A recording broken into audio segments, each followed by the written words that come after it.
Nung dumilim na, nagpatuloy pa rin sa pag-uusap sila nun. Hanggang itong si Jerome ay bigla na lamang akong tinitigan. Yung pagtitig niya, dama ko na may pahiwatig. Lalo na noong kumabig ang kanyang mga mata, na para bang nagsisenyas na ito na may kung ano na sa loob ng sementeryong yon. Siyempre kumabog ng mabilis ang dibdib ko. Hindi ko alam ang gagawin ni Jerome. Hanggang sa nagpaalam na ito na aalis na daw kami. Hindi naman nagsalita si Antik. Sinundan lamang kami ng tingin nito hanggang sa makalayo na. Pabulong na sinabi sa akin ni Jerome na may gumagala na daw sa loob. Antay na lamang daw namin na tumambay ito dahil kakarating lamang umano ng aswang na yon. Hindi naman ako nagsalita. Basta sumusunod lamang ako kung saan nagtutungo itong si Jerome. May tiwala naman ako dito. Sa ikli ng panahon ng pagsasama namin, dama ko talagang mabuti ito. Binaybay namin noon ang gilid ng sementeryo. Kamuntikan pa akong malaglag sa isang butas. May nakaharang na mga sako. Tapos napakadilim doon. Malalim pa naman yun at nakabungad ang nakatiwangwang na kalansay. Siguro mga nasa pasado 7:00 na noon. Doon pa lamang nagmungkahi si Jerome na pumasok na kami ng sementeryo. Pero sa mga sandaling ito ay nasa likurang banda kami. Sobrang sukal. Amoy patay. Hindi ko alam kung galing ba sa hayop o sa tao. Natatanaw namin ang kabuuan gawa ng nasa ibabaw naman kami banda. Pero wala akong nakikita mga gumagalaw. May ilaw. Panaka-naka man yun pero sapat nang maging tanglaw para madetalye ang lugar. Maya-maya pa, ganun na lang ang pagkawindang ko. Pangit na yung mukha ni Jerome nun. Sa tabi ko lang ito, nagkikiskisan pa ang siko namin. Para siyang impakto. Nakangisi pa ito habang nakatingin sa akin na para bang wala lamang ito sa kanya. Habang ako naman nun, parang hihimatay na talaga Sir Seth. Aniya ay sumunod ako sa kung saan siya pupunta. Huwag daw maingay dahil ang mga balbal umano ay mahina sa pangamoy. Pero malakas ang pandinig nito. Kaya mahina umano sa pangamoy ito ay dahil sa sariling amoy na ang baho. Maliban na lamang kapag ilang distansya na. Dahil doon pa lamang makakamatyag ang mga balbal. Saka pa lamang ito maglalaho na parang bula. Hindi ako umimik nun. Ano namang magagawa ko kung hindi sundin na lang talaga siya? Tumalon siya noon pababa. Sobrang kipot nito. Bawat balikat ko ay ang magkabilang pader. Kung hindi tatagilid, mahihirapang dumaan. Palikuli ko, suong sa kung saan. Hindi na lamang ako lumingon pa sa gilid kasi matatakot lamang ako noon. May mga sirang puntod kasi doon. Maya-maya'y huminto itong si Jerome. Nakadapa kaming dalawa na parabang mga pusang nagtitik-tik. Napakabaho. Iba na ito kumpara sa kanina. Masahol pa sa dumi ng lasing ang amoy. Nakakasuka. Ito na siguro ang amoy ng balbal. Sabi sa akin ni Jerome, mga 10 di pa daw mula sa kinaroroonan namin. Naroroon ang balbal. Natapat yun sa ilaw. Pag-angat ko ng tingin, doon ko nakita ang nakahubot-hubad na tao. Nakadapang palaka ito at nakatingala sa buwan. Hindi naman pangit tingnan. Maitim lang na parabang naligo sa uling. Makintab ng konti ang balat. Hindi naman pwedeng hindi yun balbal dahil alam ko na ito na ang direksyong tinutukoy ni Jerome.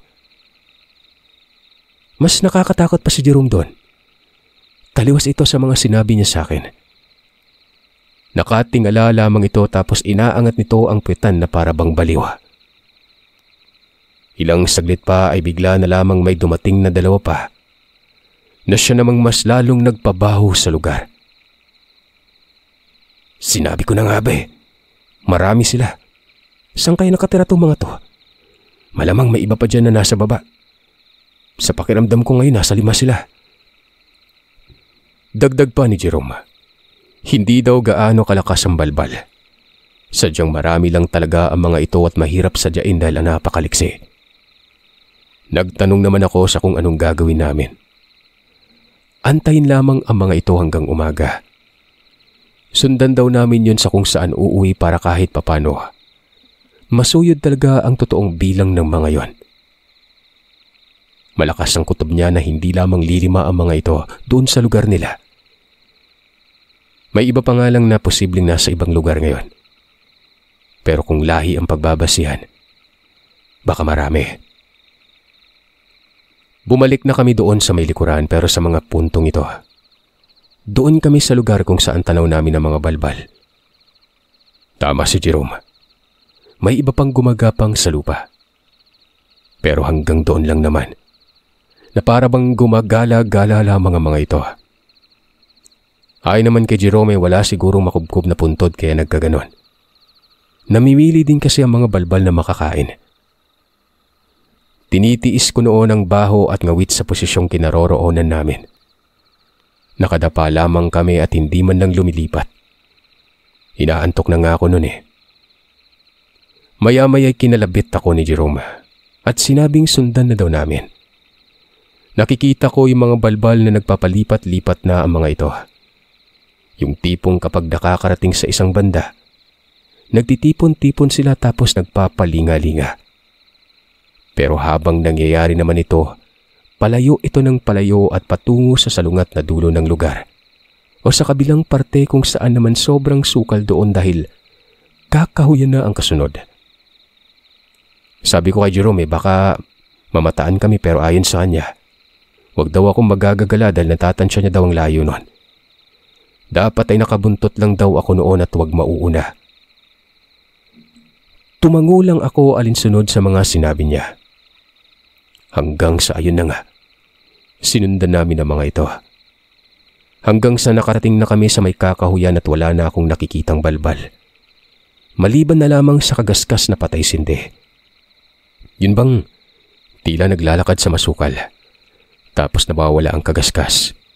At maya-maya, naririnig ko na naman ito. Habang kami naman noon kapag tumatahimik, humihinto. Napakatagal nun. Batid ko talagang sobrang layo na ng narating namin. Nabahala ako gawa ng baka pagalitan ako ng lolo nito. Hanggang sa nakarating kami sa kabilang baryo. Doon na kinumpirma ni Jerome na taga roon ng mga ito. May mga tao ding nakatira sa lugar. Bagay na nakikis sa lamuha ang mga balbal umano.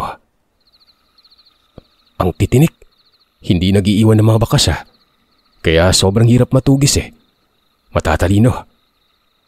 Uwi na tayo. Pwede nang tawagin ng lolo mo. Umalis kami sa lugar nun. Dire-diretso.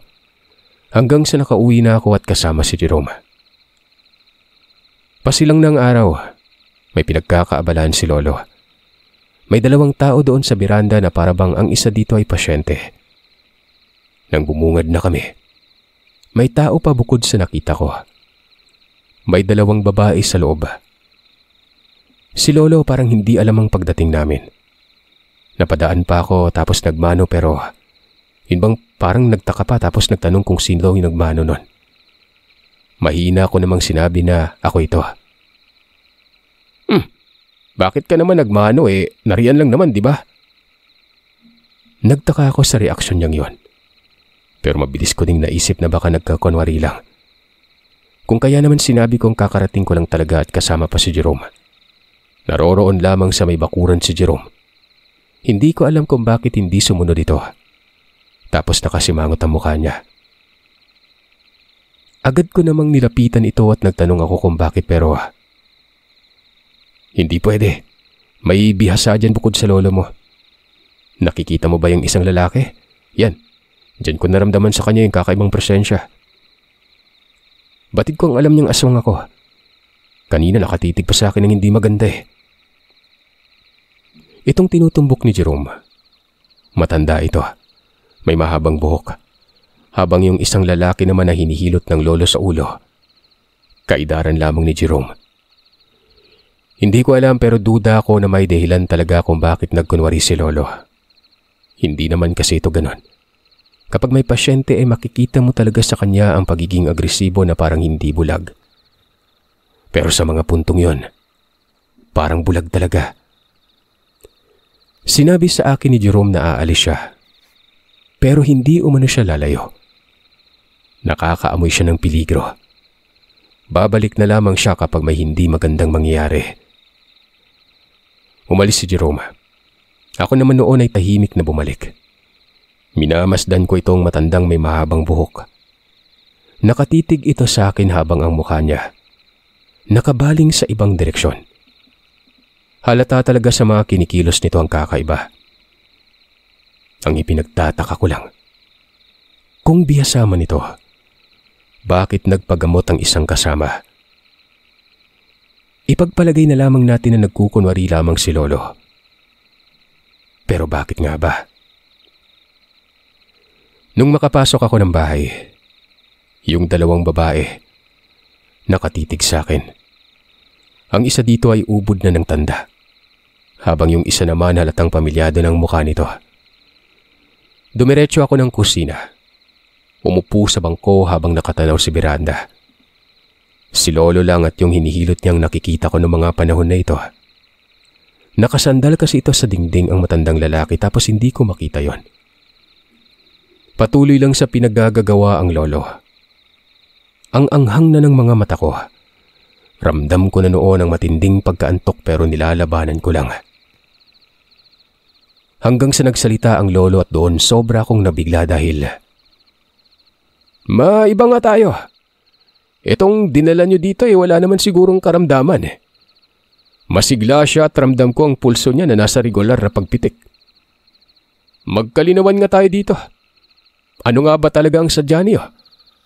Parang iba na ito eh. Tapos ayaw niyo namang magsalita. Nawala ang antok ko noon. Mabilis na lumukob sa katawan ko ang tensyon. Lalo na sa pagkabitaw ng kataga ni Lolo. Mabigat at seryoso yon.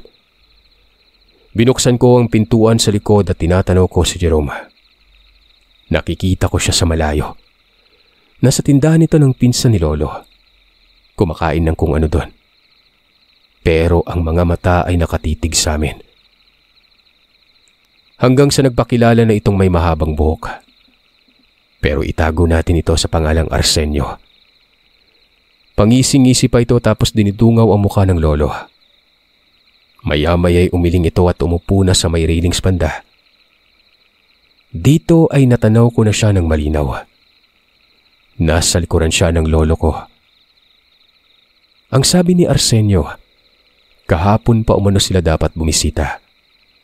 Ang kasama niya, anak niya, at ang nasa loob umano ay kapatid niya ito at pamangkin. Lahat sila'y manggagamot. Malayo ang pinanggalingan nila. Mula pa daw sila sa biliran.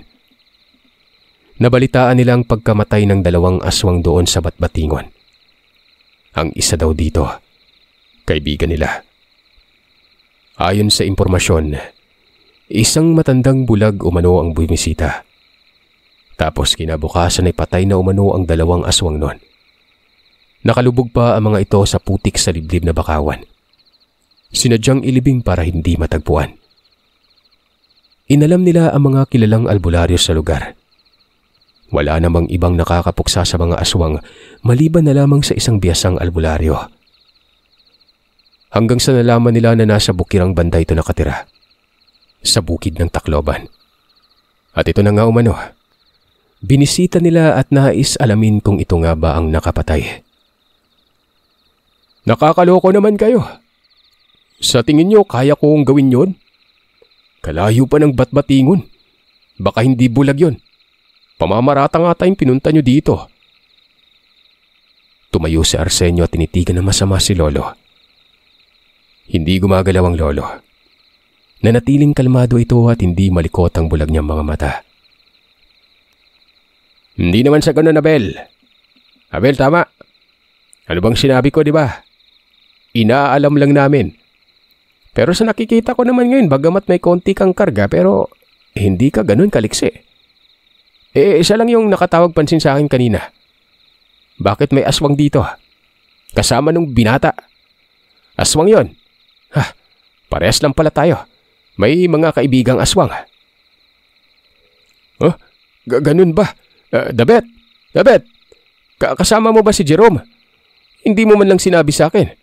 Nasaan na yon? Sabi ni Lolo. Sinabi ko naman kaagad na umuwi na. Dagdag ko pa na sinabi ko na kanina sa kanya na kasama ko si Jerome. Bingi ka naman, Lo eh. Kasama ko siya no, pero umalis na eh. Baka umuwi na po. Pero umiling itong si Arsenio. Nagsisinungaling daw ako noon. Kanina pa daw ako nagsisinungaling. Maging sa mga kilos ko umano, markado niya ako. Ang aswang daw sa lugar nakamasid at nag-aantay. Baka iniisip siguro na may gagawin silang hindi maganda. Totoo naman umano yon. Yan ay ang pagpuksa sa bulag na albularyo na napakabihasa umano ayon sa narinig nila. Pero ano ba tong bumungad umano eh? Manghihilot lang naman daw tapos hindi pa alam ang ginagawa. Hindi na nakapagpigil pa si Lolo. Napikon siguro. Maging ako napikon na nga din eh. Napakaangas magsalita nitong matandang ito. Tumingin sa kanya si Lolo na para bang nakikita si Arsenio. Lumakas lalo ang kabog ng dibdib ko. Nakikita ko na yung pagiging agresibo ng lolo ko. Samantalang habang nangyayari naman yun ay tila ba nagulat itong si Arsenio. Pero ilang sandali lang, umiling ito at tumawa. Ang sabi ay hindi daw kaya ng isang manghihilot ang makipagsubukan sa biyasa. Hindi pa siya nag-iisa. 4 sila. Kung sa kanya ay pipitsugin nga lang si Lolo, paano pa kaya umano sa iba niyang kasama? Alam mo kaibigan, hindi porket pakiramdam mo marami ka ng alam kaya mo nang gawin ng lahat. Paano kung sabihin ko sa iyo ngayon na ako nga ang pumatay sa 2 aswang? Ano namang isasagot mo? Magpapalipad ka ng orasyon. Mahina naman ako, di ba? Walang ibabat ba tama? Wala talagang masabi. At baka isipin niyong magmamaangas ako dahil nasa poder ko kayo. Di doon tayo sa malayo. Apo, sumunod ka tapos magdala ka na rin ng banig. Bagay na kapag may natumbay, may mahihigaan ka agad. Kitang-kita ko noon kung paano sumimangot ang mukha nitong si Arsenio pagkatapos magsalita ni Lolo. Habang yung 2 babae namang nasa loob, tumayo at lumapit. Sinabi pa noong matandang babae na naramdaman niya na ang tinatagong lakas ni Lolo. Karaniwan lang naman daw ito. Alam niyo, kahit pabiro yung inutos ng Lolo sa akin, kumuha talaga ako ng banig. Doon ako dumaan sa may likuran. Sabay libot patungo sa beranda. Yung lolo ko ay kinuha ang kanyang tungkod. Pagkatapos ay naglakad lamang ito ng diretsyo patungo sa manggahan. Ito namang isang pangkat di umanong mga albularyo. Nagkakabulungan. Noong makarating na sa manggahan ay inilapag ng lolo ang kanyang tungkod. Dinuro isa-isa ang mga bisita. Si Arsenio ay patuloy sa pagtataka ang mukha na parabang hindi makapaniwala na tila nakikita sila ni Lolo noon. Bago ang lahat pala, kilala niyo ba ng lubusan ng mga aswang na pinapanigan ninyo? Tsaka kilala niyo rin ba talagang sarili niyo sa pagtataglay ng karunungan? Para sa akin kasi hindi. Umiira lang sa inyo yung garbo na kuno, pupuksain ng kung sinong pumaslang sa mga aswang. Hindi niyo ba naisip na bukod sa bulag yun may nakatago palang abilidad? Diyan pa lang sana nagtaka na kayo kung bakit nakapatay ng aswang yon. Hindi ako nagsisinungaling. Ako ang pumatay. At itong pangit na may dalang banig saksing buhay sa lahat. Kanina pa sana ako alam kaso inaalam ko muna kung ano ba talagang motibo. Pero ito na nga't lumabas din ang katotohanan. Sino ba sa inyo ang unang gustong gumapang sa lupa? Hindi ko na nakitang tumatawa itong si Arsenio. Habang yung babaeng matanda naman ay patuloy sa pagsasabi na hindi daw malakas si Lolo. Hanggang sa umabante ito ng lakad. Diretsyong patungo kay Lolo at may papitik-pitik pa ito ng mga daliri. Tingin ko itong matandang babae ang susubok sa Lolo ko. Hanggang sa makalapit yon. Ang daliri nito ay tinutok sa noo ng Lolo. Nakita kong bumubuka-buka ang bibig pero habang tumatagal, sumisimangot ito. Ano na? Wala namang nangyayari. Sinabi ko na nga ba hindi kayo mga bihasa? Ano yung ginagawa mo, Day? Tigal pong malakas na parusa. Idiin mo pa sa noo ko. Ayan o. Tumigil sa ginagawa itong matandang babae. Lumingon sa mga kasama. Yung sakto lang sa edad na babae ay nakibit balikat tapos sinabing bakit daw at walang nangyari. Hanggang sa nagsalita itong si Arsenio. Kumpirmado umano na si Lolo umano ang pumatay sa mga aswang. Dito ko palang nakita na muling ngumisi ito. Nagmayabang. Sinabi pang nakatago lamang umano ang lakas ni Lolo. Hindi man nila ito maramdaman pero makikita naman sa resulta. Malakas umano ang parusang pinakawalan. Pero hindi tumatalab. Huwag niyo nga akong pinaglololoko. Anong malakas na parusa? Saan? Sabi ko naman na wala kayong alam. Nakakatawa kayo. Hamak na manghihilot lang ako, di ba? Ano to? Naglalaro lang tayo. Alam kong nagsasabi ng totoo ito mga napabisita. Sadyang hindi nga lang umuubra kay Lolo ang kung anong taglay ng mga ito. Ito namang si Lolo Abel dahil hindi tinatabla na pinagmumukha niya mga mangmang ang kalaban. Yung tipong wala talaga kunwari itong karunungan kahit meron naman talaga. Muling nagsalita si Arsenio. Sabi niya, maganda umano ang mangyayari. Magkakasubukan daw silang dalawa. Pinaalis nito yung matandang babae. Si Arsenio na umano ang bahala. Wala umanong panama ang lolo ko sa kanya. Maya-maya ay biglang dumating si Jerome. Pawisan ito at para bang may sakit sa katawan. Nagtanong ako sa kanya kung anong problema.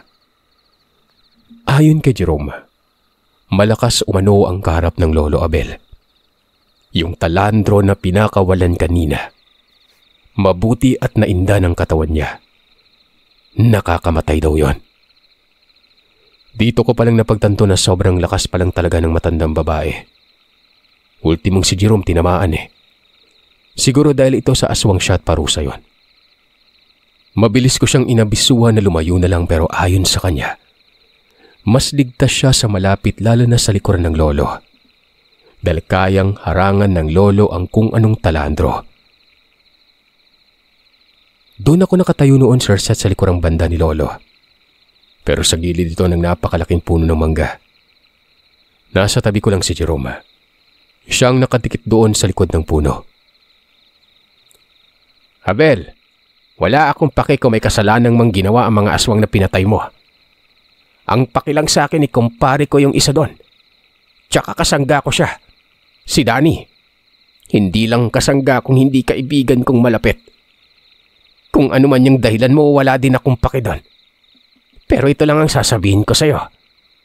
Pagkaalis ko dito sa lugar na ito, tumba ka na. Aba, ganun ba kampanting bitawan yung pagbabanta mo? Baka kinakabahan ka dyan Apo, tumabi ka muna ng konti. O ikaw Jerome, anong pinagsasabi mong mas protektado ka sa malapit Lumayo ka. Matutunaw talaga yung kaluluwa mo. Dito na kumaripas ng takbo si Jerome. Ako noon kahit nasa gitna ng mabigat na tensyon. Hindi ko mapigilan ang sarili na mapatawa. Yung mukha kasi ni Jerome ay malayo sa nakikita ko sa kanya palagi. Yun bang tipong takot na takot talaga. Sinabi ko naman na sa kanya na kung bakit pa siya lumapit. Nagmamarunong pa. Nagsuot ng bandana si Arsenio. Kulay nito ay para bang nabasa ng kung anong parang dugo. May mga mantsa. Kinuha naman ni Lolo ang kanyang tungkod. Lumingon ito sa akin at sinabing tingnan ko daw ang kaibahan niya sa mga katulad niyang albularyo. Hindi ako nagsalita nun. Nasa parteng damuhan na ako at labas na sa lilim ng mangga. Para bang karatista itong si Arsenio. May paporma-porma tapos kumpas ng kamay at ihip sa kanyang palad. Hanggang sa mabilis na lumapit ito kay Lolo. Pero sa maniwala man kayo o sa hindi, pinitik lang ng isang beses gamit ng manipis na tungkod. Sumubsob ito sa lupa. Sumalampak ang katawan nito sa lupa noon. Hindi nakagalaw.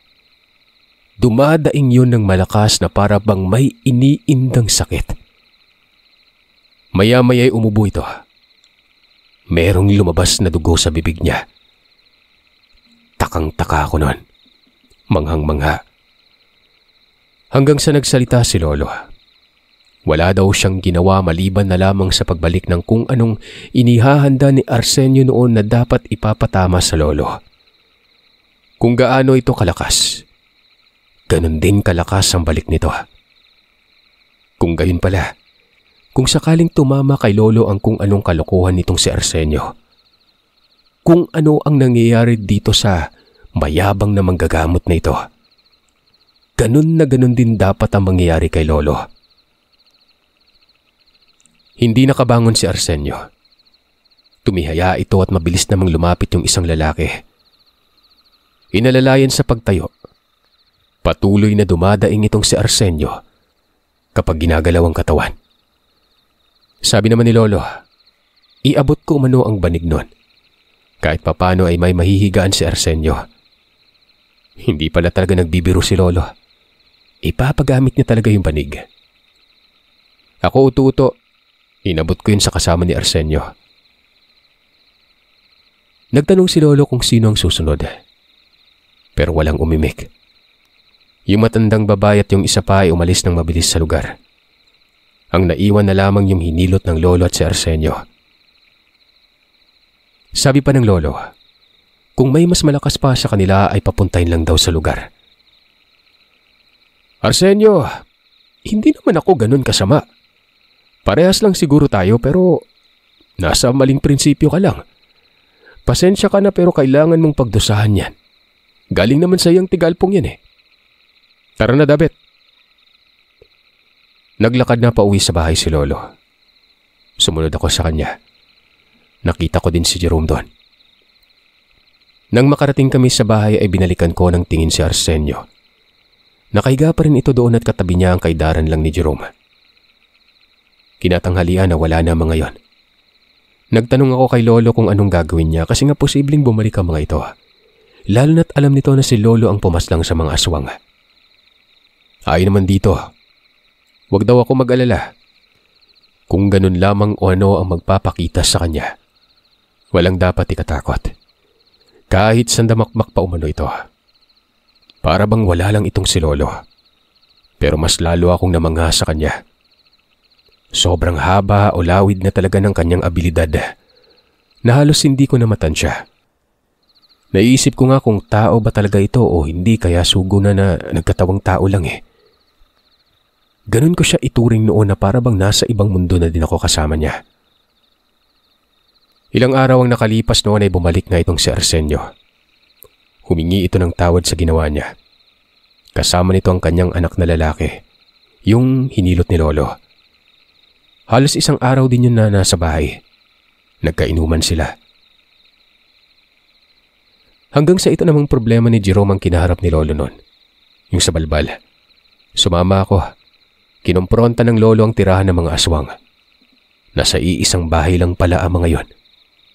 Buong pamilya ang balbal na ito. Sinabihan ni Lolo ang mga ito na kung hindi magtitino ay papatay niya ang lahat. Pwede naman umanong mamuhay ng normal ang balbal dahil nasa tangan at kultural lang naman ito ang pagiging aswang. Kung iibay nila ang nakagawian, magiging walang pinag-iba ito sa mga tao na namumuhay ng normal noon. Walang nakakibo maski isa. Binantaan sila ni Lolo at papasubaybayan niya ang mga ito kay Jerome. Sa oras na may hindi magandang mangyari, magkakaroon naman ng gulo.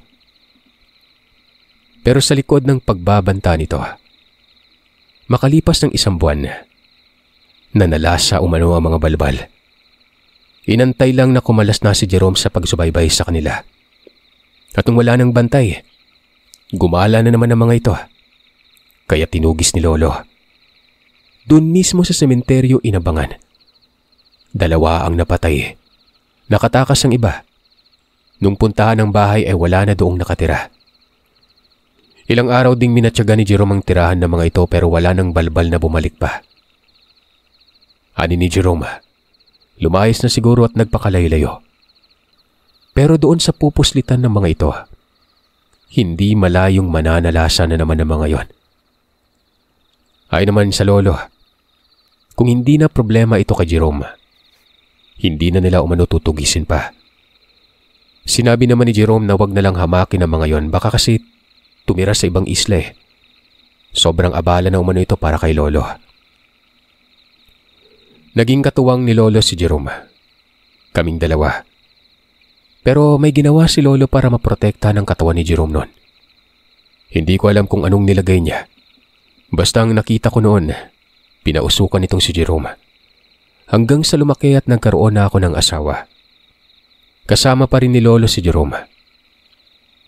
Nung pumanaw si lolo, naroroon pa rin ito. Panay bisita nito sa akin. Marunong na rin itong manggamot. Aswang na manggagamot kumbaga. Hindi ako ang napili na pasahan sa kung anong tahas. Pakiramdam ko kay Jerome ibinigay ng lolo ito. Naging bihasa kasi ito. Matunog na ang pagiging albularyo niya. Pero lingid sa kaalaman ng mga tao noon na isa itong aswang. Bueno mga kagiliw, puputulin ko muna dito ang kwento. Kapag may pagkakataon ay may ibabahagi pa ulit ako. Patungkol naman ito sa amin ni Jerome. Lahat ng karanasan namin na ito dahil lang sa lolo kong si Abel, ang bulag na albularyo.